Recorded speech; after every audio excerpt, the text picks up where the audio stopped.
Samajwadi party के fire brand नेता अबू आसमी आजमी कल देर रात बंगराऊ मऊ से भावी प्रत्याशी रईस अहमद के घर उन्नाव एक निजी कार्यक्रम में शिरकत करने पहुंचे, जहां पर अबू आजमी ने मीडिया से बात करते हुए यूपी की योगी सरकार पर जमकर जुबानी हमले किए।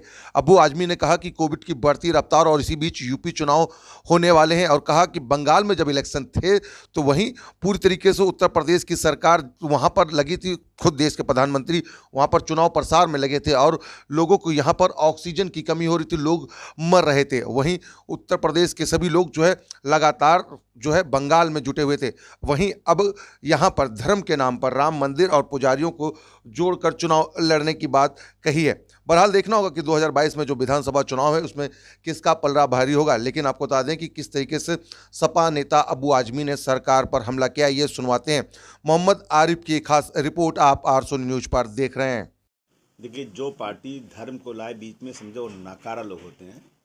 जो लोग देश की उन्नति, देश का डेवलपमेंट, समाज के आखिरी आदमी के आंसू कैसे पूछे उसकी बात होना चाहिए। ये पुजारियों का काम है, धार्मिक लोगों का काम है मंदिर मस्जिद की बात करना।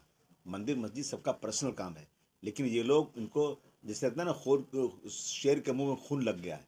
इनको लगा कि राम मंदिर और बाबरी मस्जिद का मुद्दा उठा करके जिनके पास 2 सीटें थी वो सत्ता में आ गए। इस देश में धार्मिक लोग हैं, बेचारे बहक जाते हैं जल्दी से, लेकिन अब ये लोग परेशान हो चुके हैं। इन्होंने देखा कि 5 साल की उत्तर प्रदेश में बीजेपी की सरकार में बर्बादी हो गई, कुछ हुआ नहीं, एक वादा पूरा नहीं हुआ। तो अब लोग जो हैं इनके वादों पर, इनकी बातों पे कोई असर लेने वाला नहीं है। की जा रही है, इस पर क्या कहेंगे? नहीं, इनके खिलाफ तो देशद्रोह का मुकदमा लगना चाहिए। नहीं, उन पर FIR हो गई है। नहीं, ऐसा FIR नहीं, ये FIR नहीं है, ये तो दिखावा FIR है। मैंने एक बार नहीं, अभी असेंबली में मैंने बहुत ज़बरदस्त तरीके से कहा था कि जो भी पैगंबरे इस्लाम के खिलाफ, कोई देवी देवता के खिलाफ, छत्रपति शिवाजी महाराज के खिलाफ, गांधी जी के खिलाफ, डॉक्टर भीमराव अंबेडकर के खिलाफ, ऐसे शख्सियत के खिलाफ या धर्म के खिलाफ कोई बोलता है ना, तो UAPA जो कानून इस देश में है उससे कम लागू नहीं होना चाहिए। क्योंकि देखिए, देश में झगड़ा कब होता है? धार्मिक चीज़ों, कोई मस्जिद पर जाकर किसने अटैक कर दिया, किसने जाकर धर्म के नाम पर किसी को गाली दे दिया, किसने डॉक्टर भीमराव अंबेडकर के पुतले पर चप्पल का हार पहना दिया, तो उससे दंगा होता है, लोग मरते हैं, प्रॉपर्टी का नुकसान होता है और बहुत ज़बरदस्त सांप्रदायिकता फैलती है। इसका एक ही हल है कि ऐसे कानून बना दिए कि स्पीच एंड एक्सप्रेशन के कानून का बहाना लेकर के कोई किसी के खिलाफ, धार्मिक लोगों के खिलाफ, अच्छी महत्वपूर्ण व्यक्तियों के खिलाफ बोले ना, तो उसको UAPA से कम अगर कानून लगेगा ना, तो देश में ऐसी होता रहेगा। समाजवादी पार्टी को क्या अभी भी डर लगता है नेता तो वो लाल रंग पर कर रहे हैं, हालांकि उत्तर प्रदेश में भगवा रंग छाया हुआ है? ऐसा है कि जब ज़मीन खिसक रही है तो लाल टोपी से डर लग रहा है।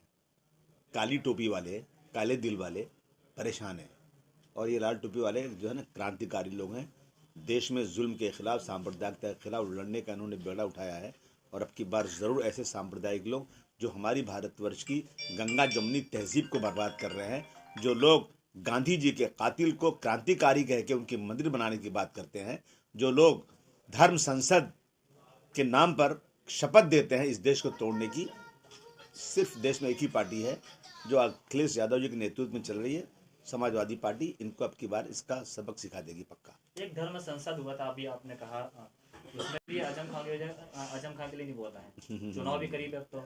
जी नहीं, समाजवादी पार्टी की सरकार नहीं है, और सुप्रीम कोर्ट के 4 जजेस निकल कर बोल चुके हैं कि जितनी भी गवर्नमेंट की मशीनरी है, ये सब चीज़ों को गवर्नमेंट ने अपने हाथ में रखा है। उसी का नतीजा है कि ठाकुर प्रज्ञा सिंह, जिनके ऊपर ब्लास्ट का आरोप था, मालेगांव, मक्का मस्जिद, ऐसे लोगों को जमानत मिल गई और वो MP बन गए आकर के, और जहर बोल रहे हैं, देश को तोड़ने वाली बात कर रहे हैं।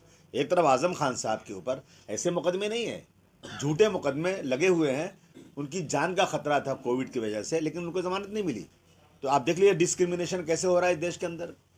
जनता देख रही है कि किस तरह से, और आज पूरे 22-23 करोड़ लोगों की जनता यहाँ पर जुल्म के खिलाफ कोई भी व्यक्ति आवाज़ उठाने को तैयार नहीं है। डेमोक्रेसी ख़त्म हो चुकी है। मैं समझता हूँ यूपी के अंदर जो है अनडिक्लेयर इमरजेंसी लगी हुई है। यूपी के डिप्टी CM पे उस पर क्या कहना चाहेंगे आप? उन्नाव आए, ऐसा है कि ये बयान जानबूझ के दिया जा रहा है। आज उनको जो है, उनके लिए मैदान खाली किया गया है कि आओ, जितना चाहो बोलो और ऑटो को तितर बितर करो। और जहाँ तक साक्षी महाराज की बात है, इन्होंने एक अच्छी बात कह दिया था उस दिन कि ये जो किसानों का बिल वापस हुआ है, हमारी सरकार, हम भी कल फिर ला देंगे, सच्चाई बोल दिया था उन्होंने।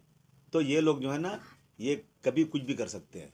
ये ऐसे छोटे मोटे लोगों की बातें जो है ना, हवा में उड़ा देना चाहिए, कुछ फ़ायदा नहीं। वोट बैंक की तरफ ऐसे बहुत पार्टियां आती रहती हैं, लेकिन जब आती चलती है ना, तो छोटे मोटे खरपतवार ऐसा उड़ जाते हैं कि पता ही नहीं चलता।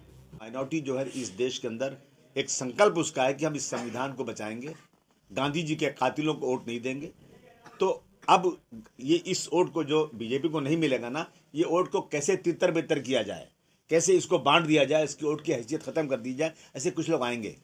लेकिन जनता जानती है कि ये सरकार नहीं बनाने वाले, ये सिर्फ वोट बांटने के लिए आ रहे हैं। जनता कभी ऐसे लोगों को वोट नहीं देगी अब की बार।